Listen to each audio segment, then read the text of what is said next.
have been with my wife for 10 years now, and she always has had this habit of making me look bad with our finances. Whenever anything regarding spending money comes up, she will always say how broke we are and she doesn't have the money to do this or buy that. The thing is, we are doing well financially. We have decent jobs and combine our salary is roughly $125K year. As of today, our net worth is more than $1 million but less than 2. I had saved invested a lot before getting married, so I gave us a good head start. I control the finances take the lead, but we both agreed to living a very modest life. We both have our cars from college, for example, Honda and Toyota. She knows everything about our finances because at least once a month I go over it with her every time I deposit money in our investment accounts or our kids' college funds. For banking, we have an emergency fund and I budget everything else to go straight into investments. We basically stay right at $10,000 in our bank savings account and $500 in our checking account after bills. Most of the time there is more than $500 in our checkings, but once I pay our CC each month, I then move anything extra. We always use the CC, so it's not like we only have $500 to spend. Our CC limit is $25,000. A few months ago we had dinner with her friends and they talked buying a new car. My wife said something like, "I wish I could get a new car, but I'm always broke after paying the bills. We still have our college cars." Wife does not want a new car. She will go on to talk about if she had money what she would want to buy, and it always makes me feel ashamed. This "I'm broke" story has been happening for years. When we were driving home, I asked her about. She understood we have the money, but it's how she feels because her bank account is always low. I said I can increase our budget or keep more money in our bank if she wants. Since we are doing well, I'm okay with spending more. She said no and again was happy with our finances. I explained that when she says we are broke, it makes me look bad and I feel ashamed. It's as though I can't provide for the family and / or I am bad with money. She doesn't see it that way. The same conversation has come up numerous times about us being broke. Recently, I reminded her numerous times it makes me feel and look bad in front of friends and family.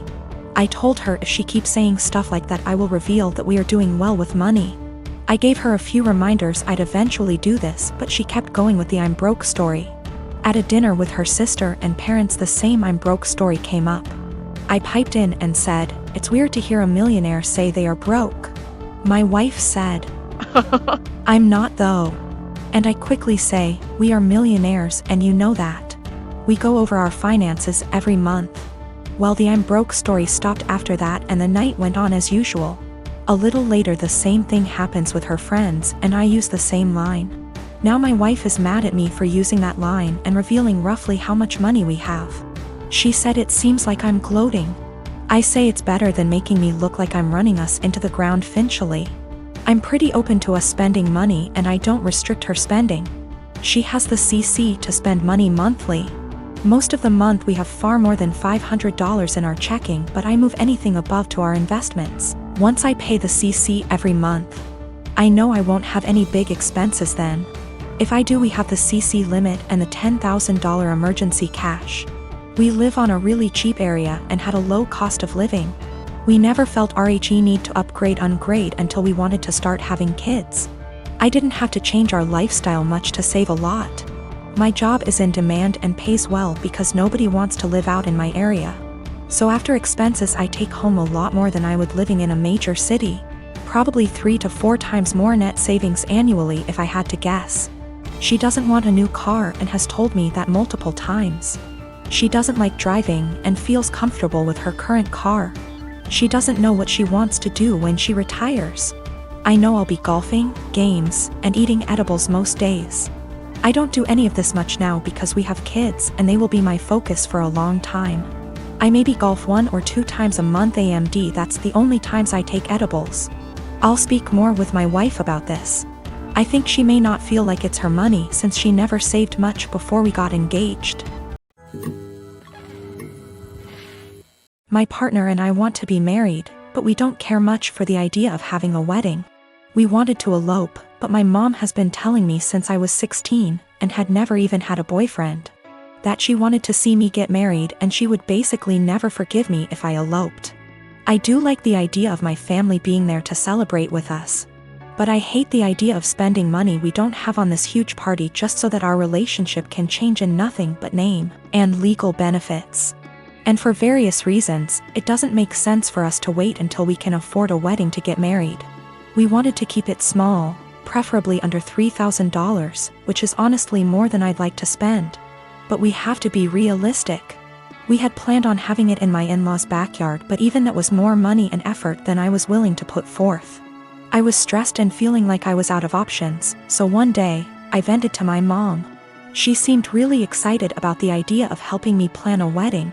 It was kind of a red flag when she said, "My mom didn't help me plan my wedding. Let me live vicariously through you." But still, I agreed. She seemed really excited to help me find a venue. I was not excited, because I have not been excited about one single step in the wedding process, and I just want it to be over.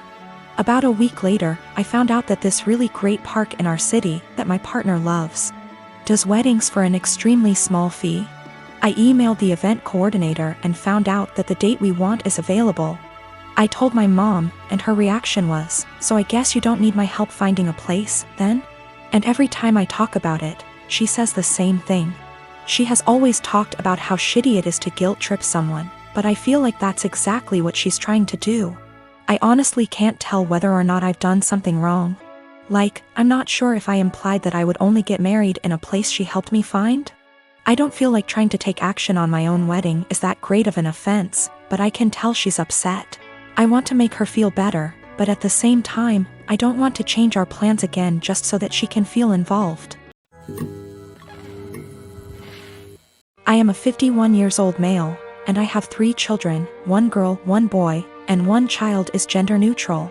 My son Eric is the oldest, Eva is the middle child, and Charlie is my youngest. I'm still very new to the whole LGBTQ thing, so please correct me if I say something wrong. Now sadly, when the children were all young, their mother / my wife passed away in a car accident, and I've been raising them by myself ever since, as I've chosen to never remarry since my wife was / is the love of my life.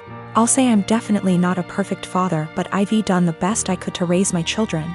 Now Eva has always been a bit more wild than her other siblings even before her mother's passing. I've tried everything ranging from having sit-down talks with her to putting her in therapy, as well as taking parenting classes and reading books to see what I could possibly do to help. Therapy did seem to help a little bit, but decided to stop soon after she turned 18. Now let me tell you the story as to why I'm here now. My daughter Eva still lives with me and Charlie as she goes to school, and has definitely been home more due to the pandemic, but has started to go out more now that they are letting up on some of the regulations. Now I was out getting dinner with an old high school buddy of mine, when I get a panicked call from my son, who had been at my house hanging out with his siblings. To summarize what he told me, he got into an argument with Eva and Charlie sided with him. Eva became very volatile and even called Charlie a slur, which is a big hell no for me. So I headed home and tried to calm everything down. I told Eva I didn't care about what they had been arguing about, and that she wasn't allowed to disrespect Charlie or Eric like that.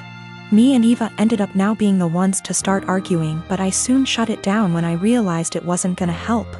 I forced her to apologize and took away her car privileges until she could learn to respect her siblings, and I thought it was the end of that. Well, the next morning after work I ended up coming home and finding scraps of papers all over.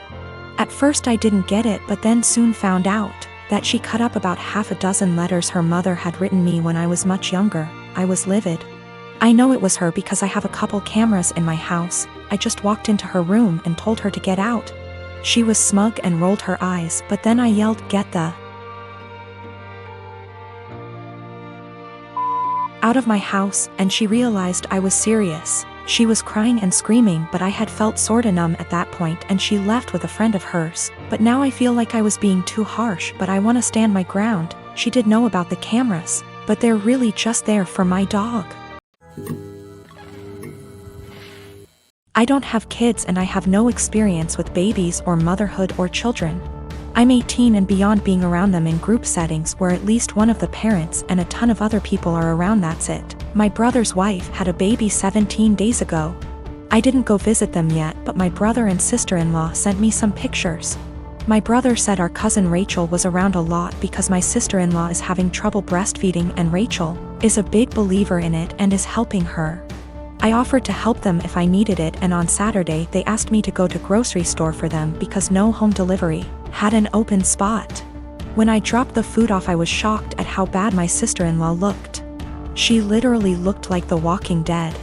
Barely awake and not showered, and she was actually crying because she was so frustrated. It actually scared me how bad she looked. At first I didn't want to butt in, but it bothered me so much I went back to the store and got a can of baby formula. I figured it would give her a break and my niece could eat. It was even worse when I gave it to my sister-in-law because I said it was no big deal if my niece got formula. It wasn't a problem. My sister-in-law broke down and I was honestly scared because she was weeping. Like in the movies when someone dies, kind of weeping. No one told her it was okay not to breastfeed. She felt so guilty because of Rachel butting in and no one telling her formula was okay. I actually ripped my brother a new one because he sat back while my sister-in-law suffered. There was no way he didn't see how bad she looked. No offense, but she looked terrible.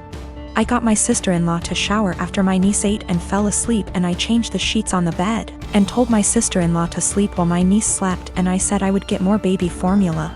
I thought I did the right thing because my sister-in-law actually stopped crying, showered and slept, and the next 3 days she looked better and didn't cry again. My niece gets full. My idiot brother smartened up and told Rachel to stay away, and everyone else, especially our parents and SIL's parents, to butt out. They take turns feeding so they both can sleep. My parents and Rachel are furious at me. SIL's sister was in agreement with Rachel and left me an angry voicemail full of swearing. Rachel basically had sister-in-law holding the baby while topless 24/7, and my dumbass brother sat there and didn't help with the baby at all. Rachel breastfed all her kids until they could walk and talk and never had problems, but my sister-in-law obviously did. My dad said I overstepped and should not have butted in. I was scared shitless after seeing sister-in-law on Saturday. Since I'm not a mother or baby expert, I have no idea what it is like with a newborn. I'm second guessing now after feeling like I did the right thing because everyone is angry with me.